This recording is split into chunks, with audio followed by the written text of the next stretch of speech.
Hi everyone. How are you today? You are having lunch with Laura, and I'm going to show you a sneak peek out of the new catalog.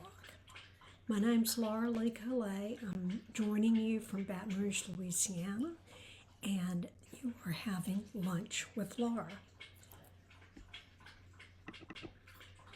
This is the new catalog that I am just dying to show you, but I can't do it until the 6th. But I am going to show you one of the stamp sets. And let me show you. I'm not liking this catalog very much. Do you see all the things I've marked?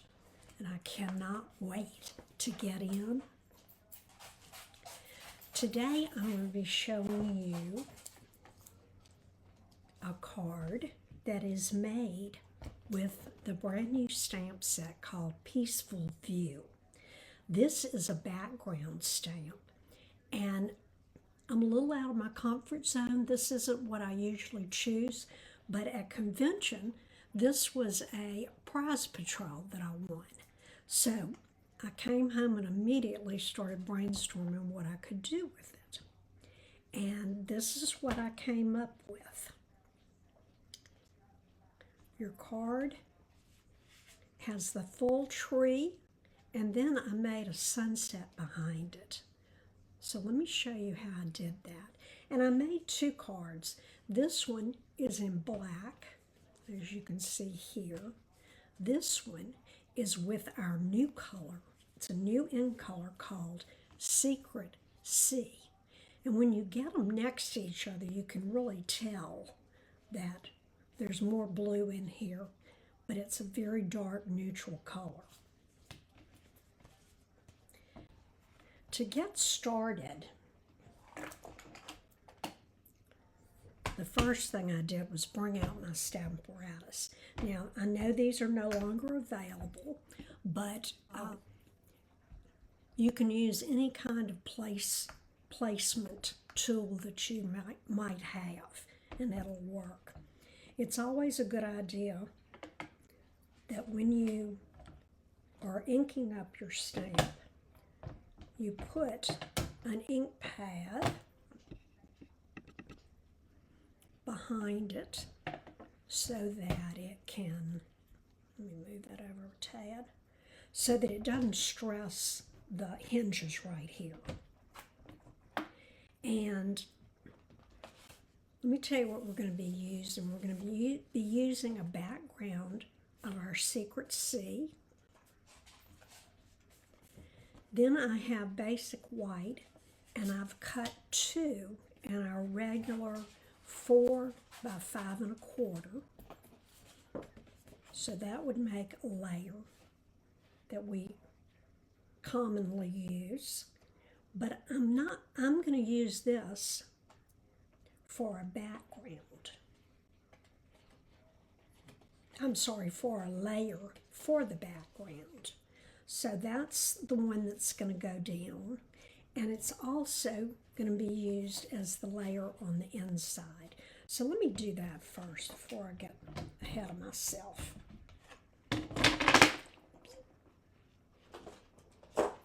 Okay.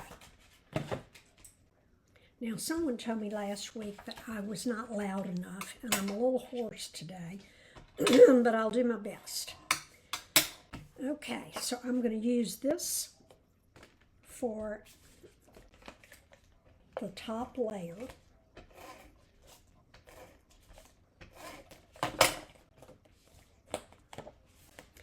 And it is cut at 4 1/8 by 5 3/8. So you can see the layer that's going to go on top.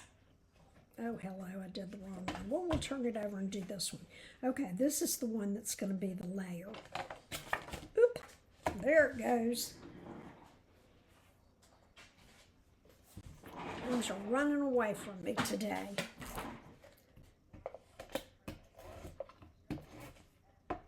They're so slightly different that it's easy to mix them up. So that's why you need to put this on first. Now you can barely see a little bit of the secret C coming from behind. So this is cut at 4 1/8 by 5 3/8. And then the inside, the one that is going to go on top, is your 4 by 5 1/4.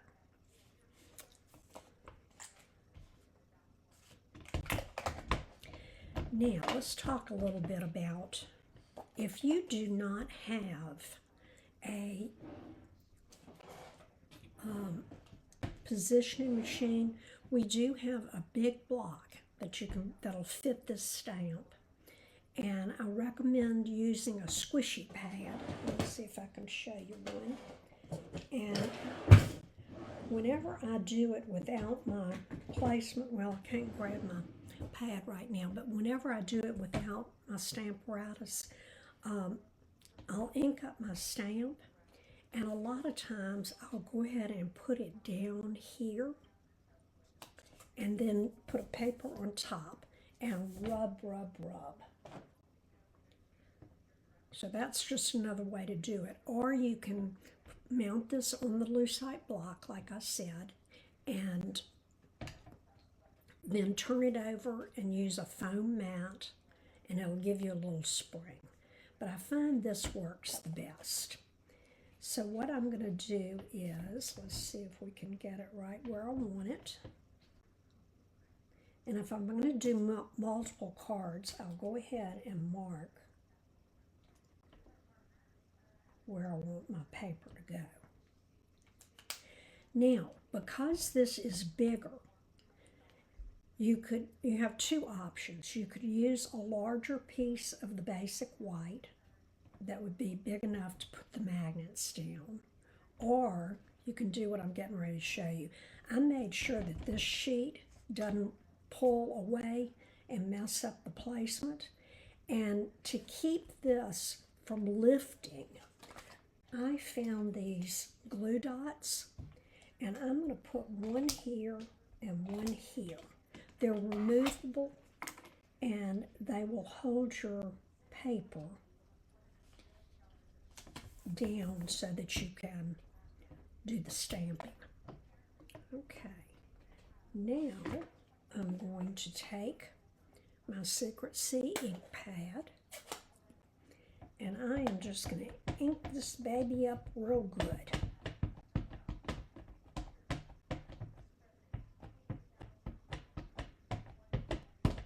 Now, the beauty of having a placement tool is that if it doesn't cover real well the first time, you can go back and redo it. That's what I like. But I have this little thing somebody gave me that I used to mash down really hard. And let's see what happened. Okay, now there's a little bit, there are a few white specks on the trunk and down at the bottom. So I am going to re-ink it. But see, it stays right where I put it the first time.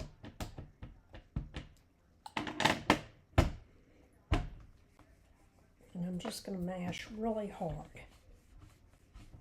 Make sure that it inks up that paper really good. Okay, that should do it. Okay, beautiful. Now you just need to pull this up.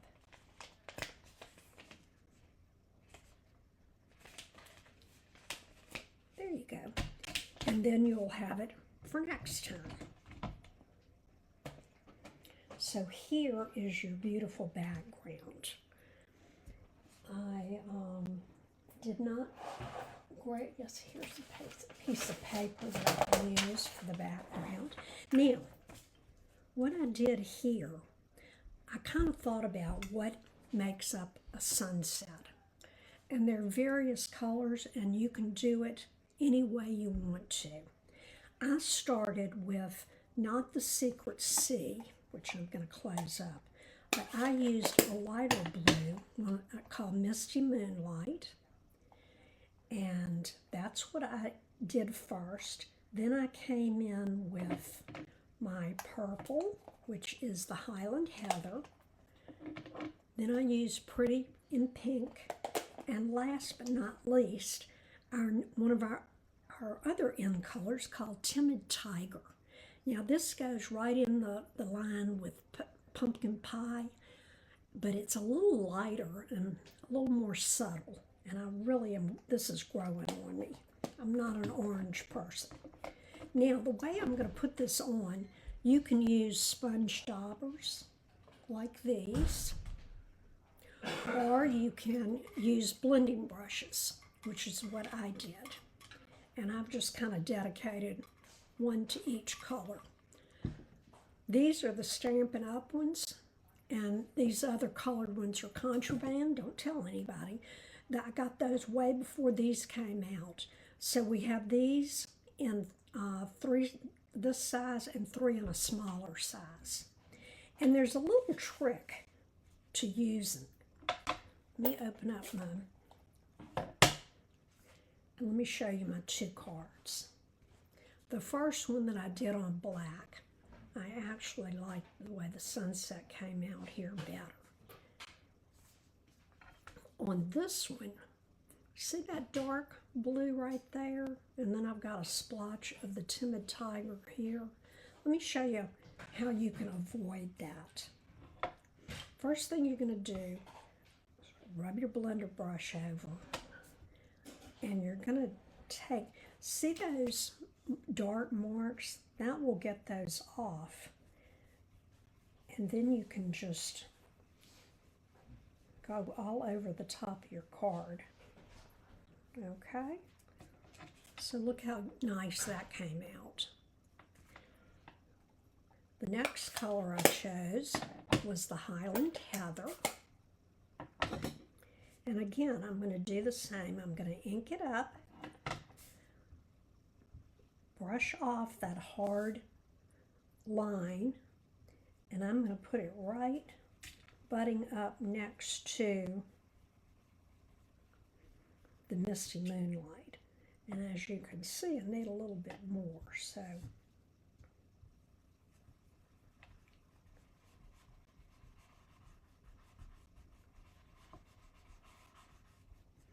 and even a little more. This may need a little more ink. Let's see. Okay, it's starting to show up there. So now you've got your Misty Moonlight, your Highland Heather. I've got a little white space there, then I'm going to go back. Let's see if I can put a little more of the Highland Heather there. Yeah, there we go. Okay. So it looks like it's all running together. The next color is our Pretty in Pink. I'm so glad they brought that one back.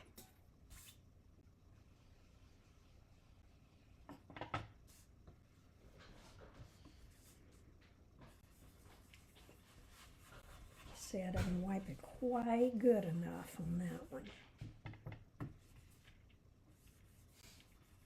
You can also start off real light with your pressure, and that'll help a little bit too.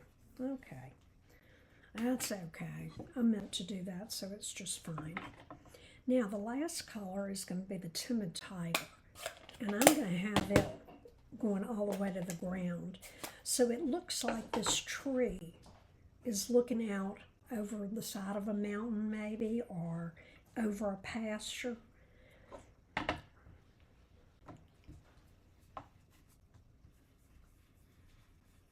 It's got a little bird there looking. Okay. And when you get to where you like the way it looks, if you need to go back with a color, you can always do that. So I've got my Misty Moonlight, my Highland Heather, then the Pretty in Pink, and the Timid Tiger. So this bad boy is ready to be adhered to the card front. And I'm just, look, I've got stuff on the back. Doesn't matter because our paper is so awesome that you can use the other side if you mess up. Now you have to be really careful because there's just 1/8 of an inch. Okay, so see how that looks? You've got your Secret C, a layer of white, and then your background. Isn't that pretty? Now, let me show you what I did with, I actually used another stamp set that's brand new, and this one's in the annual catalog, and so is the Peaceful View. These will be in the new catalog. This one is going to be a lot of fun to play with. It's called Paper Tags, and it just really, let me show you what the dies look like. You have a couple of hearts. You have this little guy that makes a punch in your tag. But that's what, and I'm using this little banner piece. So let me show you how I did that. And I stamped the sentiment called Happiness Enclosed. And I cut out both of these. This is in Timid Tiger, and then the Timid Tiger on white. Now I want as much orange to show as I can get. So I'm going to take my paper snips, and I am just going to clip this off, snip that off,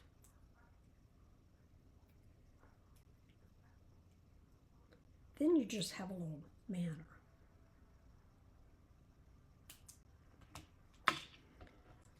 And I'm going to use a little bit of liquid glue just so that I can move it around if I need to.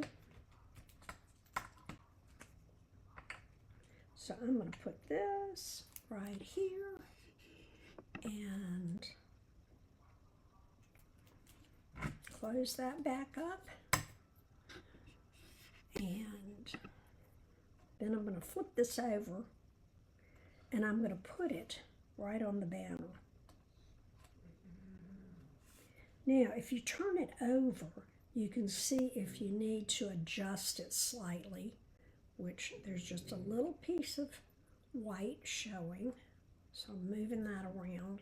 And that way you get the back of the other banner. I'm going to adhere these with the mini glue dots. And I thought a perfect place. Now you could put it out here hanging in nowhere to cover that up, but I'm going to go ahead and put it on the tree so that it looks like it is nailed to the tree or hanging there. So that's how that looks. Now, isn't that cute? And it didn't take me that long to do this. And I've got another. Okay, the one I put here was supposed to go on the inside of the card. So let me talk to you just a second. I hope you like this card. And now I have 3, but it's easy to use a background stamp and they're fun. It's just that I don't usually, that's not really my thing. So I was very pleased with the way this turned out. Now, let me just talk to you a second about the new catalog. Along with the new catalog, we are doing away with host codes, and it's being replaced by a reward system. Every time that you place a $20 order or more, you get 10% back in reward points. These rewards are good for a year. You can use them on your next order, or you can bank them up by, if you're looking at that mini embossing machine or the big cut and emboss machine, you can save that and put that towards them as long as they're used up in a year. So I think that's going to be really exciting, and that everybody's going to get rewarded for their purchases instead of just the host. So I hope you think that's a good idea, because I surely do. And on the 6th of May, this goes live, and it runs until, actually, this year, our old catalog went until May the 5th. And it says April, but it's actually May the 5th. And then the new one will start April the 6th. Well, I hope you're as excited as I am. We have got some great things. I'm going to be showing you some really neat tricks and things that you can do that you might not have never thought of. That'd be cool, wouldn't it? So join me again next week. And this is Lunch with Laura. My website is stampin'atthebirdnest.com. And please come see me. Come back next week, share it with your friends, and I'm going to show you some really interesting things. Take care of yourselves. Love you.